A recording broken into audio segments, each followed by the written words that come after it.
Oke, assalamualaikum warahmatullahi wabarakatuh. Jumpa lagi di channel. Kali ini kita akan ngebahas sedikit dan memperbaiki permasalahan kopling Vespa yang ngesrok ya teman-teman. Jadi tuh Vespa ngesrok itu intinya ada benda atau part yang saling bergesekan. Nah, kita cari tahu penyebabnya. Ternyata waktu tadi dibuka nih, tuh si bos kuningannya langsung copot gitu aja kan, kendor banget ya. Jadi efek ngesrok itu dari bos kuningan yang udah koclak, sehingga tuh ya koclak ya teman-teman, sehingga waktu si kuplingnya ditekan otomatis kan ini jadi free ya, jadi dia malah goyang-goyang gitu kesana kemari. Terus itu yang bikin ngesrok karena ada gesekan. Terus ditambah lagi kemarin agak aneh bunyinya ya, biasanya ngesrok kan sak tipis gitu. Kemarin malah kayak ada tring gitu. Ternyata sininya kena nih si kura-kuranya. Tuh ya kan, dekok deh nih. Tuh jadi nah kena ininya nih, kena apa sih ini, backplate itu namanya, kena backplate-nya, efek dari bos kuningan yang goyang ini, jadi dia ngegeber gini. Oke itu. Terus juga ini nih tambahan, si tahanan gobangannya nih, si kawat yang ininya, dia malah kincup, dia kayak gini jadinya. Yang harusnya dia melebar kayak gini kan rata, normalnya tuh rata, lah dia malah kincup, malah ke atas gitu. Jadi dia gesekan sama ini nih, ada yang kelihatan teman-teman tuh. Ini juga kena si angka 9 ini, ada logoknya juga. Efek dari si pertahanan gobangan yang kincup. Di sini juga ada bekas luka ya, luka gesekan alias aus. Untuk kuningannya sih aman, nggak ada yang lecet ya, segini masih bagus kan. Terus kemarin sekalian beripat lah nemu ini nih, nemu stut gobangan racing katanya. Racing dari mananya ya, mungkin bearing maksudnya. Jadi kita coba pakai yang ini, dia nggak usah pakai gobangan bawaan, nggak ada pernya, jadi dia tinggal PNP aja. Nanti pemasangannya tinggal tempelin di sini aja.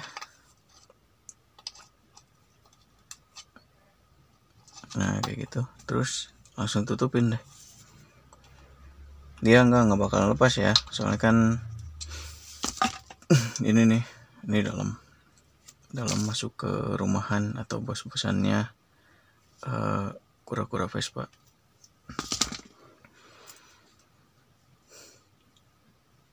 Kalau dibandingin sih sama aja, cuma kayaknya emang lebih simpel ini, dan juga ada bearing di sini, jadi mengurangi gesekan. Kalau ini kan gimana tadi ya, dia langsung gesekan antara kuningan dan gobangan gitu. Kalau ini si gesekannya dialihkan ke bearing, tuh lebih lancar jadinya. Jadi otomatis waktu akselerasi pengen ngoper cepat tuh, si RPM gak ketahan karena ada gesekan dari gobangan dan stut kuningan ini. Oke, kita buka dulu ya. Kita buka pakai tracker magnet ini, cuma dia dibalik.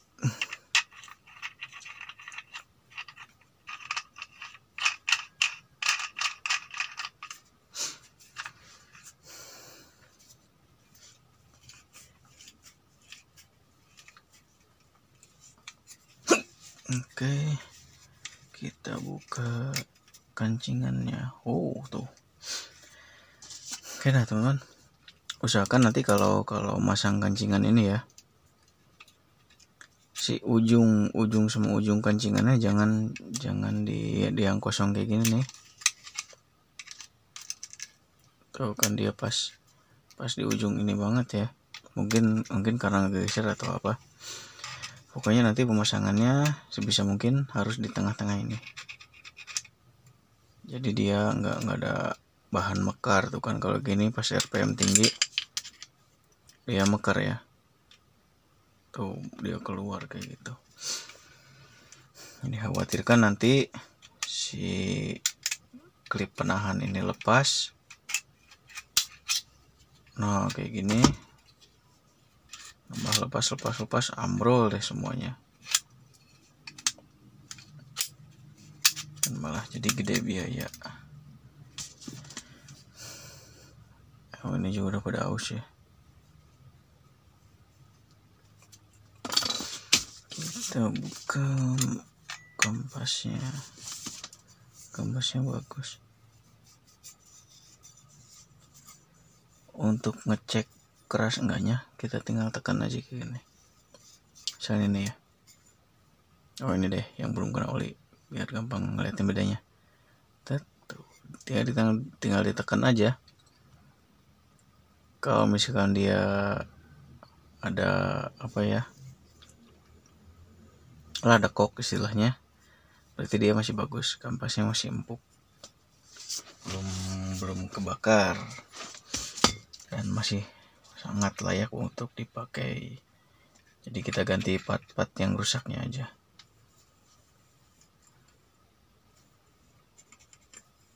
Ini agak aus dikit nih, kelihatan ya ada goretan tuh. Nah ini, tapi nggak apa-apa. Tuh aman, oli aman, alhamdulillah. Jadi dia permasalahannya cuma di kuningannya aja. Tuh basah aman.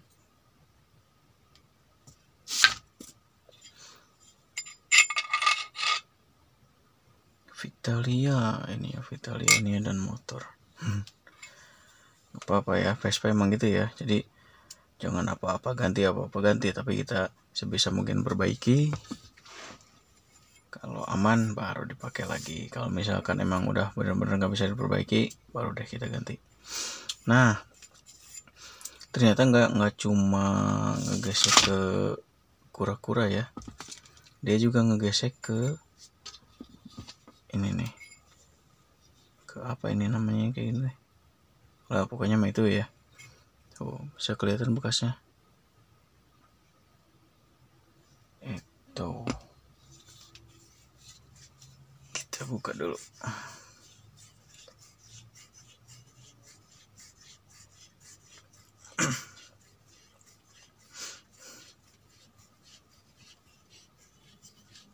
Hati-hati nih, bisa loncat si pernya kalau pakai pernya yang keras.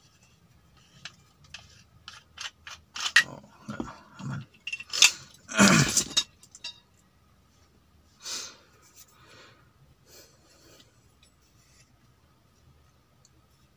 Tuh wah. Ini juga bekas diketok ya, diketok biar si kuningannya nggak loncat kayak gini. Ini harusnya si kuningan ngunci di sini nih, ngunci di sini, jadi yang bergesekannya cuma backplate-nya aja, bagian backplate. Tuh gitu. Kita cek. Bukan goyang banget ya dia, spellingnya jauh banget.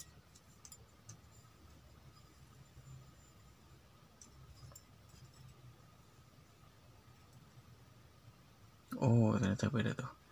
Nah yang ini dia mepet banget, mepet ke dalam, sedangkan bagian yang ini keluar. Besok kita ratakan aja ya, besok kita ratakan.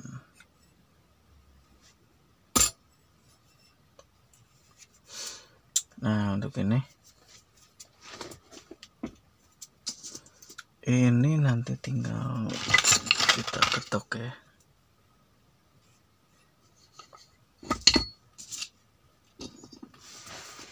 Kita ketok dulu.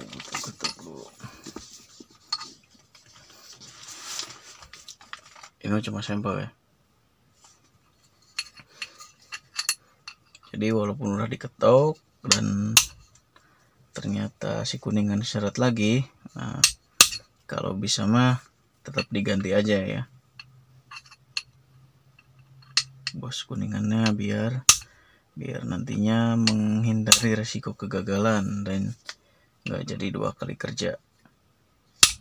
Emang ada yang mau 2 kali kerja gitu, soalnya kan kalau bengkel 2 kali kerja hitungannya tetap 1 kali kan, jadi sebisa mungkin harus menghindari hal-hal yang kayak gitu.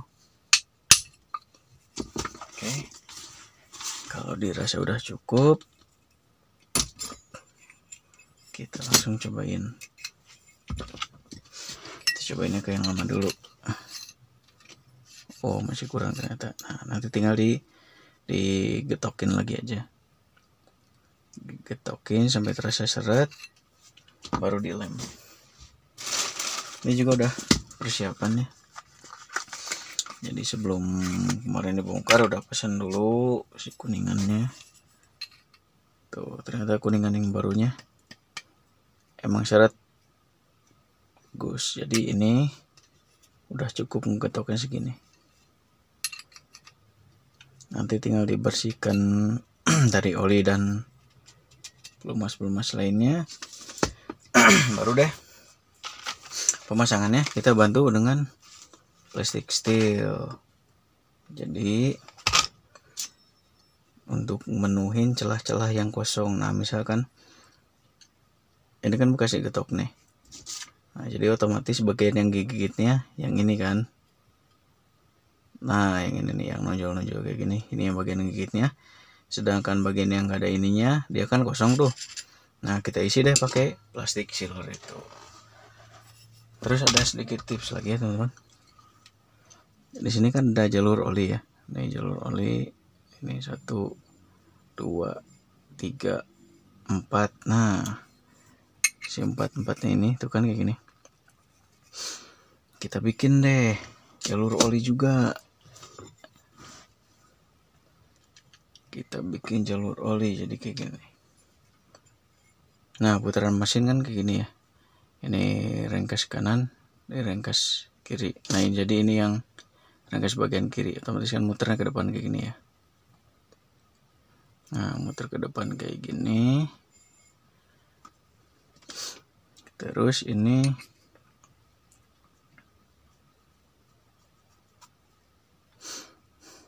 nah ini kan backplate, dia diam nih di sini.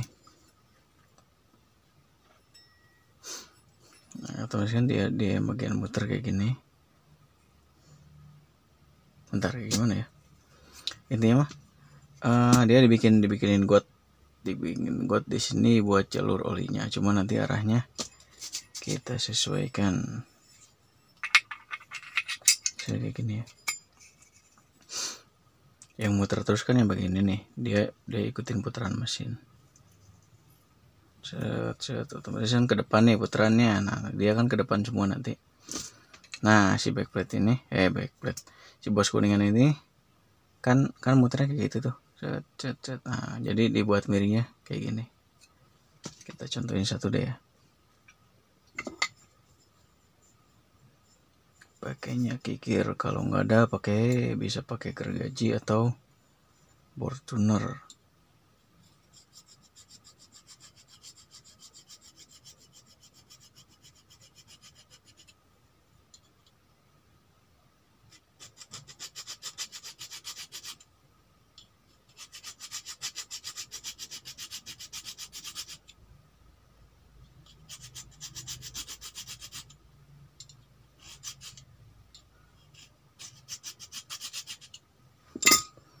Nah, dibikin got kayak gini nih.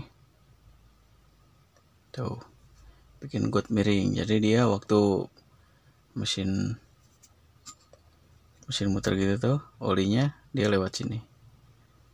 Jadi ada tampungan buat oli. Jadi biar si bos kuningannya lebih awet juga gitu. Nah, kan kayak gini kan. Oh, nggak kelihatan ya. Nah, ini kan miring gini ya. Jadi si oli nanti masuk dari sini, dia nyangkut di sini, nyangkut di ujung legokannya, solokannya. Jadi dia bisa lewat sini. Jadi semua bagian terlumasi, nggak cuma bagian yang pas ada lubang di sininya aja. Oke, itu terus apa ya? Oh ya, usahakan selalu beli kancingan ini ya, kancingan kopling. Soalnya kita nggak tahu apakah dia masih bagus atau enggak. Daripada nanti nunggu orderan atau kita nyari-nyari lagi, mending kita beli aja. Harganya murah kok. Ini cuma berapa ya? Cuma 7.000 kalau nggak salah. Tuh, bahannya bagus, dia lebih tebal. Ini yang baru, ini yang lama. Kelihatan banget kan bedanya. Yang lama tipis karena udah gesekan, udah ada gepengnya juga malah tuh. Tuh. Terus pokoknya dicek aja dulu, dicek sebelum naik, dicek dulu kelurusannya kayak gimana. Nah, kayak gini kan, ini celahnya gede nih, rapat. Kita ukur besok di media yang datar. Kayaknya ini emang nggak rata plate-nya ya, soalnya kan ini bekas dilas juga nih. Nah, yang ini bekas dilas. Loh, kenapa kok dilas? Jadi ya itu dia, Vespa kan penuh dengan kreativitas ya, penuh dengan kreativitas. Jadi ini dilas biar nggak gojlak, nggak tek ini ya. Bukan kalau dia celahnya gede, otomatis bunyi, bakalan berisik deh nanti. Tuh, kalau celahnya pas rapet, dia nggak ada speleng buat tek kayak gitu ya.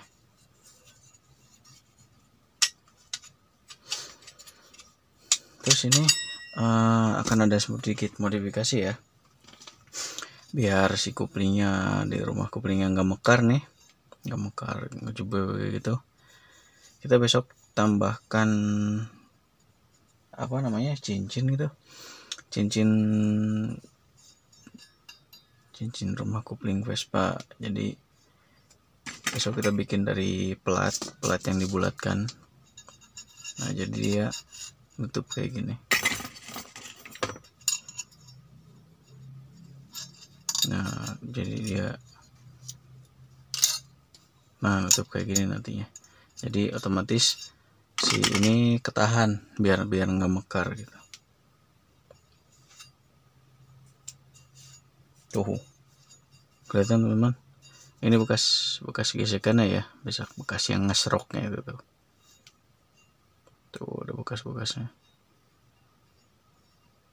Ya karena itu tadi si bos keningan yang udah goblok, jadi dia goyang sana kemari.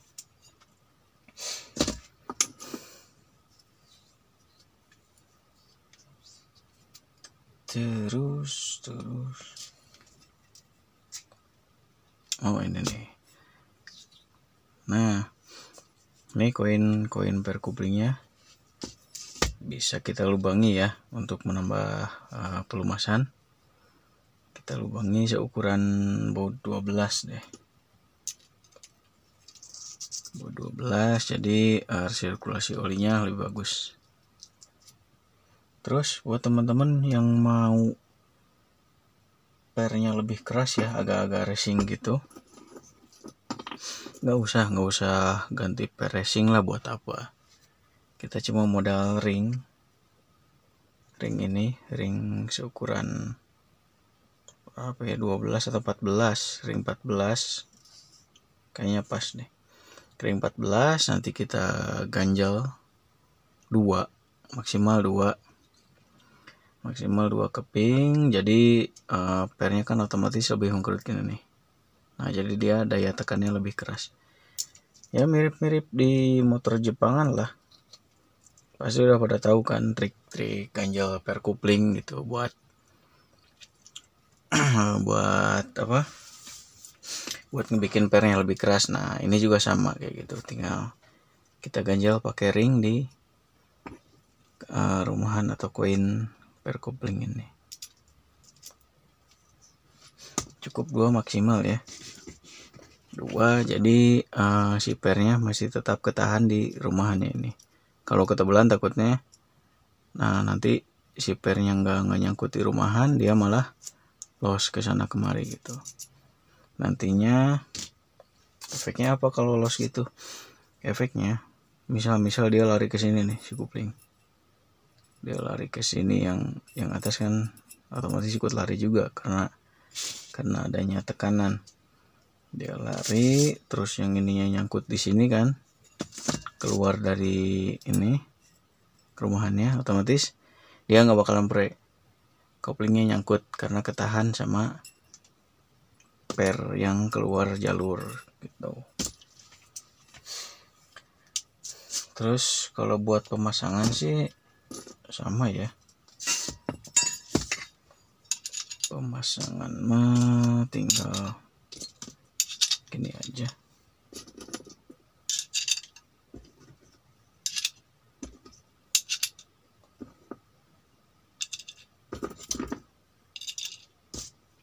Cuma nanti harus dicek ininya, kelurusan antara per sama, kan ini ada rumahannya nih. Pastikan si per masuk ke rumahan ini, jadi pernya nggak lepas kayak yang tadi ceritain. Nah kayak gini kan, ini lurus bagus, ini lurus, ini nah ini miring dia. Jadi nanti kita tinggal dorong aja nih, tak sampai bunyi kan kedengeran, apalagi kalau udah dipres duluan nih. Dia juga bunyi, belum dipres juga udah bunyi kalau misalkan dia udah pas masuk di rumahannya. Tuh.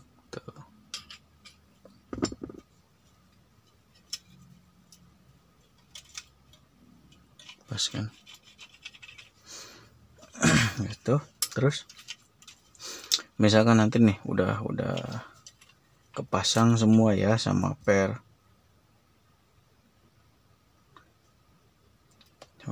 terus udah dikunci pakai klipan ini, kita cek dulu, jangan langsung pasang nih kopling. Kita cek dulu di sininya, kita pencet-pencet gini nih. Nah dia main enggak? Nah, kalau main, misal udah main gini nih, oke. Main gini, oke. Misalnya satunya nyangkut, nah dicek lagi nih, pasti ada kesalahan pemasangan atau emang si pernya nggak pas sama rumahannya kayak gitu. Jadi harus teliti mungkin, walaupun sepele tapi kan harus teliti biar nggak kerja 2 kali gitu.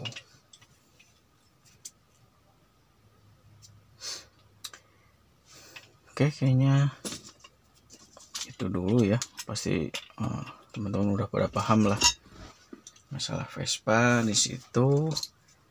Intinya kalau Vespa ngesrok pasti kuningan ini habis, bisa dipastikan ya, soalnya kan kebanyakan dan hampir semua masalah Vespa ngesrok itu di bos kuningan yang udah habis.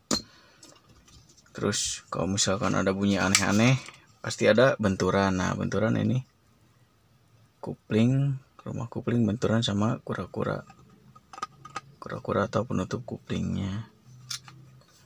Misalkan kopling nggak free, nggak bebas, berarti ada kesalahan pemasangan, baik di rumahan koplingnya ataupun ini nih si ring gak kepasang, terus ring dalam yang O-ring dalam ini ya, di dalam yang nempel ke kulkas nggak kepasang otomatis. Nah, jangkauan setutnya misalnya gini, misal ring yang ini nggak kepasang nih ya, ring yang ke kulkas, otomatis kan si rumah kopling jadi lebih ke dalam ya. Nah, sedangkan di jangkauan setutnya cuma segini aja gitu, sedikit mainnya. Jadi tuh di segini doang udah mentok deh, segini udah mentok. Terus dia ngedorong rumah kuplingnya sedikit, otomatis enggak free atau enggak bebas kuplingnya. Itu besok kita update lagi ya. Pokoknya ini dibikin agak racing, pokoknya racing murah meriah pokoknya. Ini bisa kita modif bolong-bolong, bisa dibuat alur oli, itu pokoknya dibikin enaknya aja deh. Nah, ini juga bisa dibikin bolong kayak cakram ya, kayak piringan cakram tuh, nggak usah banyak lah, cukup berapa, paling besok rencana dibolongin ini 1 2 gitu, 1 2 jadi 8 lubang atau 10 lubang. Ini juga sama, ini juga sama. Terus ini dikasih sabuk atau dikasih cincin. Ini besok kita pasang setelah ini selesai kita bikin gotnya ya. Barusan pakai kikir keras, kayaknya harus pakai board tuner deh. Board tuner kita bikin got ini, kita pasang. Jangan lupa sebelumnya kita kasih plastik sealer, lem ini Dextone. Kita pasang, kita press. Nah, berhubung ini ada media lem, walaupun keringnya 5 menit, tapi dia kering maksimalnya 24 jam gitu. Jadi kalau bisa pakai Vespa-nya nanti deh setelah 24 jam dari pemasangan lem. Tapi kalaupun enggak ya enggak masalah sih, dia juga kan berani garansi nih 5 menit kering gitu, 5 menit. Oke, sekian dulu video kali ini, mudah-mudahan bermanfaat. Ini mah cuma cerita ya, cuma sharing. Jika ada yang mau menambahkan silahkan tulis di kolom komentar ataupun berbagi ilmu. Kita sharing permasalahan tentang skuter Vespa. Oke, terima kasih. Assalamualaikum warahmatullahi wabarakatuh. Jangan lupa klik tombol subscribe ya.